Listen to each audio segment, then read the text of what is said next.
2 சம்பவங்களை நமக்கு சொல்லி காட்டினாங்க.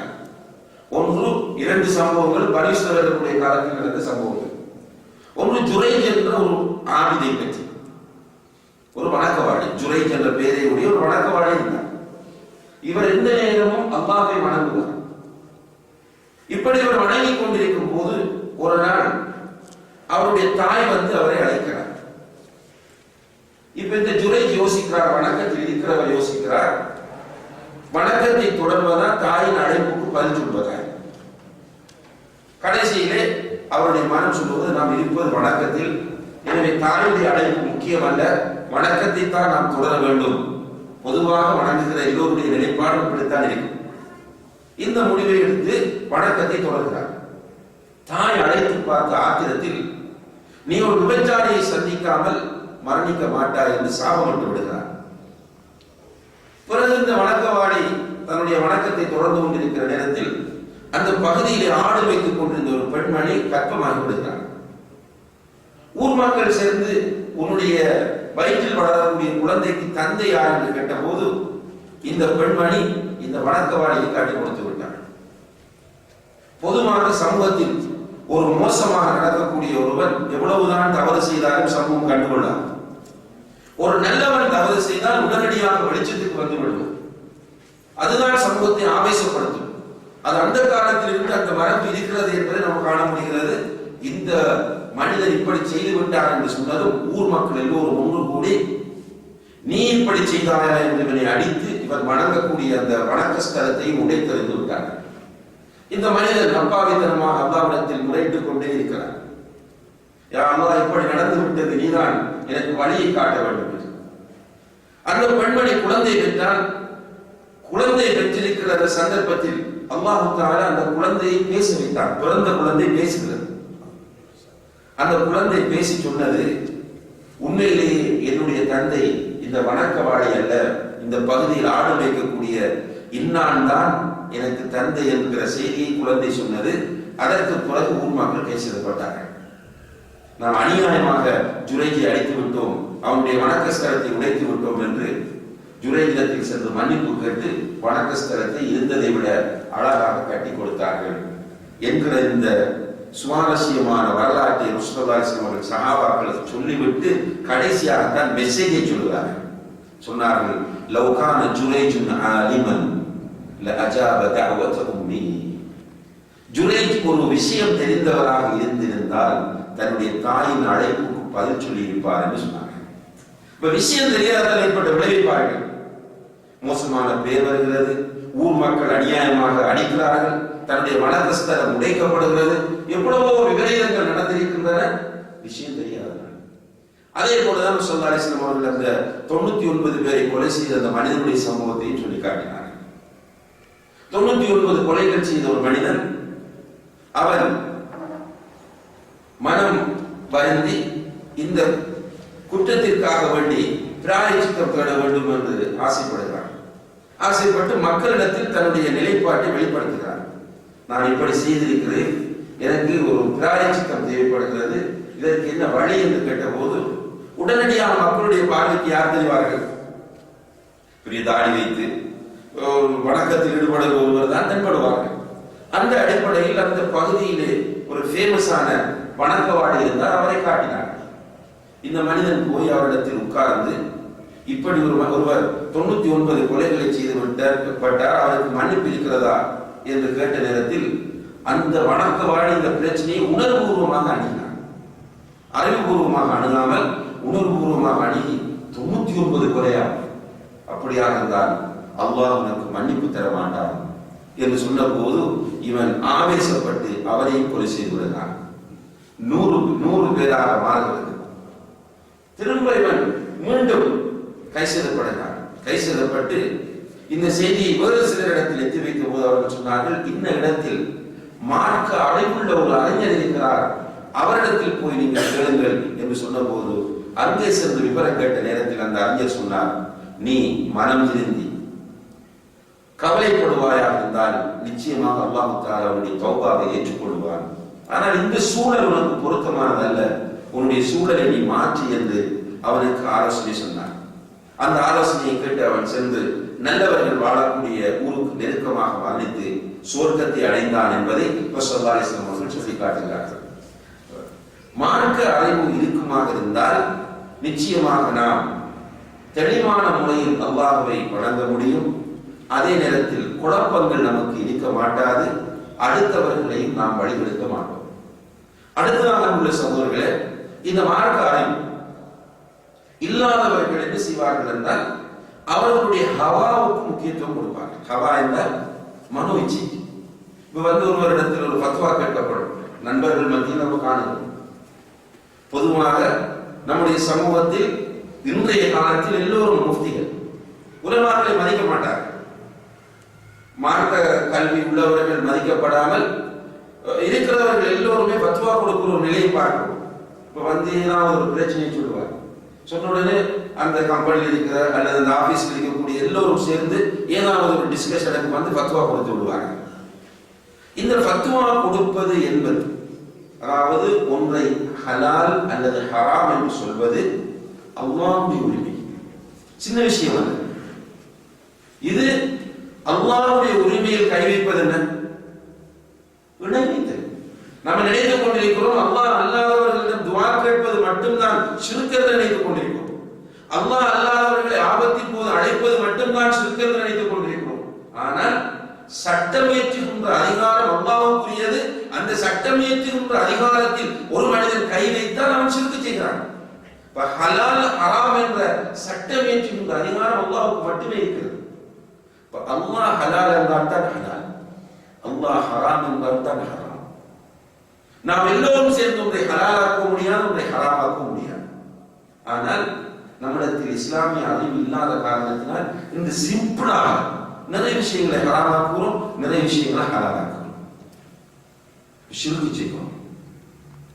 அல்லாஹ் தஆலா குர்ஆனில் சொல்றார், ولا تقولوا لما تصف ألسنتكم الكذب هذا حلال وهذا حرام. உங்களுடைய வாய்க்கு வந்தபடி இது ஹலால் இது ஹராம் என்று சொல்லாதீர்கள். لتفتروا على الله الكذب. நீங்கள் அப்படி இது ஹலால் இது ஹராம் என்று சொன்னால் அல்லாஹ்வின் மீது பொய்யாக நீங்கள் இட்டு கட்டுகிறீர்கள். நபிகள் நாயகம் ஸல்லல்லாஹு அலைஹி வஸல்லம் அவர்கள் சந்தர்ப்ப சூழ்நிலை அல்லாஹ் ஹலாலாக்கி ஒன்றை தனக்கு ஹராம் என்று சொன்ன நேரத்திலேயே அல்லாஹ் தஆலா உடனே குர்ஆன் வசனத்தை இறக்குகிறான், யா அய்யுஹன் நபி லிம துஹர்ரிமு மா அஹல்லல்லாஹு லக் தப்தகி மர்தாத் அஸ்வாஜிக். அல்லாஹ் ஹலாலாக்கி ஒன்றை நீ உனக்கு எப்படி ஹராமாக்குவாய்? உன்னுடைய மனைவிமாரின் திருப்திக்காக வேண்டி இப்படி நீ செய்ய முடியுமா என்று கண்டித்து அல்லாஹ் தஆலா அல் குர்ஆன் வசனத்தை இறக்கி வைக்கிறார். நபிக்கு அந்த உரிமை கிடையாது என்றால் நமக்கு எப்படி அந்த உரிமை இருக்கு? ஆனால் இஸ்லாமிய அறிவு இல்லாத காரணத்தினால் இன்றைக்கு எல்லோரும் மேடை பேச்சாளர்கள், எல்லோரும் முஃப்திகள் ஒரு மேடையிலே பேசவிட்டால் ஏதோ கேள்விப்பட்ட செய்திகளை எல்லாம் குர்ஆன் என்றும் ஹதீஸ் என்றும் பேசுவார்கள். சில நீங்கள் பார்க்கலாம், உத்ருகுல் இல்ம மினல் மஹ்தி இலல் லஹத், நீங்கள் தொட்டில் முதல் சுடுகாடு வரைக்கும் இஸ்லாமிய கல்வியை கற்றுக்கொள்ளுங்கள் என்று நபிகள் நாயகம் ஸல்லல்லாஹு அலைஹி வஸல்லம் அவர்கள் சொல்லி இருக்கிறார்கள் என்று மேடையில் பேசுகிறார். உண்மையிலே இந்த ஹதீஸ் இல்லை. உத்ருகுல் இல்ம வலவ் பிஸ்ஸீன், சீனா தேசம் சென்றாலும் கல்வியை தேடுங்கள் என்று நபிகள் நாயகம் ஸல்லல்லாஹு அலைஹி வஸல்லம் மேடையில் பேசுகிறார். மீலாது மேடைகள்ல, பாடசாலைகள்ல, ஏதாவது முக்கியமான ஃபங்க்ஷன்ல பேசும்போது பேசுகிறார். இப்படி பேசுவதற்கு என்ன காரணம்? அவரிடத்தில் இருக்கிற கம்ப்யூட்டர் நாலேஜ், அவரிடத்தில் இருக்கிற சயின்ஸ் நாலேஜ், அவரிடத்தில் இருக்கிற எக்கனாமிக்கல் நாலேஜ், இந்த கல்விகள் எல்லாவற்றையும் விட ஒரு பின்னடைந்த நிலையில் தான் இஸ்லாமிய அறிவு அவரிடத்தில் இருக்கிறது. எது குர்ஆன் இது ஹதீஸ் என்று பிரித்தறிய முடியவில்லை. ஹதீஸில் வருகிற செய்திகளை சில நேரம் சொல்லி அல்லாஹ் சொல்லி இருக்கிறான் என்று சொல்வார். குர்ஆனில் வருகிறது பாருங்கள். சில நேரம் குர்ஆனில் வருவதை ரசூலுல்லாஹி ஸல்லல்லாஹு அலைஹி வஸல்லம் சொல்லி இருக்கிறார்கள் என்பார்கள். பொய்யான ஹதீஸ்களை இட்டு கட்டுவார்கள். பொய்யான ஹதீஸ்களை ஒருவர் இட்டு கட்டினால் அவனுக்குரிய இடம் எங்க? மன் கதப அலைஹி முத்தஅம்மிதன் ஃபல்யதபவ மக்அதஹு மினன் நார். யார் என் மீது வேண்டும் என்று பொய் சொல்லுகிறானோ அவன் தன்னுடைய இருப்பிடத்தை நரகத்தில் தேடிக்கொள்ளட்டும் என்று நபிகள் நாயகம் ஸல்லல்லாஹு அலைஹி வஸல்லம் சொன்னார். இஸ்லாமிய அறிவு இல்லாத காரணத்தினால் இன்றைக்கு நாம் அல்லாஹ்வுக்கு இணை வைத்துக் கொண்டிருக்கிறோம். அல்லாஹ் மீதும் அல்லாஹ்வுடைய தூதர் மீதும் பொய்யாக இட்டு கட்டிக் கொண்டிருக்கிறோம். இஸ்லாமிய அறிவு இருந்தால் திடீரென ஒரு ஃபத்வா கொடுப்பதற்கு கடைசி வரைக்கும் கொண்டு வர மாட்டோம். நமக்கு தெரியும், இந்த சமூகத்திற்கு இஸ்லாத்தை பரப்புவதற்காக வேண்டி மிகப்பெரிய தொண்டாற்றிய மிகப்பெரிய இமாம்கள் நிறைய பேர் இருந்திருக்கிறார்கள். அந்த இமாம்களில் 4 இமாம்கள் எல்லா மக்கள் மத்தியிலும் அறிமுகமானவர்களாக இருக்கிறார்கள். இமாம் அபூ ஹனீஃபா, இமாம் மாலிக், இமாம் ஷாஃபிஈ, இமாம் அஹ்மத் இப்னு ஹம்பல் போன்ற இந்த 4 இமாம்களும் முஸ்லிம் சமூகத்தில் தெரியாதவர்களே இல்லை. அந்த அளவுக்கு மிக மகத்தான சேவை செய்தவர்கள். இந்த இமாம்கள் யாரும் தங்களுக்கு தெரியாததை தெரியும் என்று ஒரு காரணம் சொன்னது கிடையாது. தெரியாத ஒன்று கேட்கப்பட்டால் தெரியாதுதான். உதாரணமாக இமாம் மாலிக் ரஹிமஹுல்லாஹ் அவர்களிடத்தில், இமாம் மாலிக் என்பவர்கள் தான் ஒரு ஹதீஸ் தொகுப்பை இந்த உலகத்திற்கு முதலாவது வழங்கியவர் சட்ட அமைப்பில். அதாவது முவத்தா என்று சொல்லக்கூடிய ஒரு ஹதீஸ் நூல். இவரை சிறப்பாக சொல்வார்கள் இமாமு தாரில் ஹிஜ்ரா அல்லது இமாமுல் மதீனா என்று சொல்வார்கள். மதீனாவுடைய இமாம் என்று சொல்வார்கள். மதீனாவில் இருந்தவர். இவர் ரசூலுல்லாஹி ஸல்லல்லாஹு அலைஹி வஸல்லம் அவருடைய மறைவுக்கு நீண்ட காலத்திற்கு பின்னால் உள்ளவர் கிடையாது. ரசூலுல்லாஹி ஸல்லல்லாஹு அலைஹி வஸல்லம் அவருடைய மறைவுக்கு 2 நூற்றாண்டுகளுக்கு பிறகு உள்ளவர். இந்த இமாம் மாலிக் ரஹிமஹுல்லாஹ் அவர்கள் மார்க்கம் போதிக்கிறார்கள் என்கிற செய்தியை கேள்விப்பட்டு ஈராக்கில் இருந்து பக்தாதில் இருந்து சில இளைஞர்கள் மதீனாவுக்கு வருகிறார்கள் இமாமிடத்தில் கேள்வி கேட்பதற்காக. அந்த ஆர்வத்தினால் அவருடைய கேள்விகள் எல்லாவற்றையும் தொகுத்து கொண்டு இமாமிடத்தில் வருகிறார்கள். இமாம் மாலிக் ரஹ்மத்துல்லாஹி அவர்கள் மஸ்ஜித் நபவியில் இருந்து பாடம் நடத்தி கொண்டிருக்கிறார்கள். வந்தவர்கள் சபையில் உட்கார்கிறார்கள். வகுப்பு முடிந்த பின்னால் இமாமிடத்திலே கேட்கிறார்கள், எங்களிடத்தில் கொஞ்சம் சந்தேகம் இருக்கிறது, இந்த சந்தேகத்தை நீங்கள் நிவர்த்தி செய்ய வேண்டும் என்று கேட்டபோது இமாம் அவர்கள் சொன்னார்கள், கேளுங்கள். வந்த மக்கள் தங்களுடைய கேள்விகளை கேட்டார்கள். கேட்கப்பட்ட கேள்விகளில் 3இல் 1 பகுதிக்குத்தான் அவர்கள் பதில் சொன்னார்கள். 3இல் 2 பகுதிக்கு தெரியாது என்று சொன்னார்கள். இதுக்கு எனக்கு பதில் தெரியாதுன்னு சொன்னாங்க. இப்ப வந்த இளைஞர்கள், பொதுவாக இளைஞர்கள் உள்ள ஒரு வீக்னஸ் அது. வந்தவர்கள் அவர்களுடைய காதுக்குள் பேசிக் கொள்கிறார்கள்.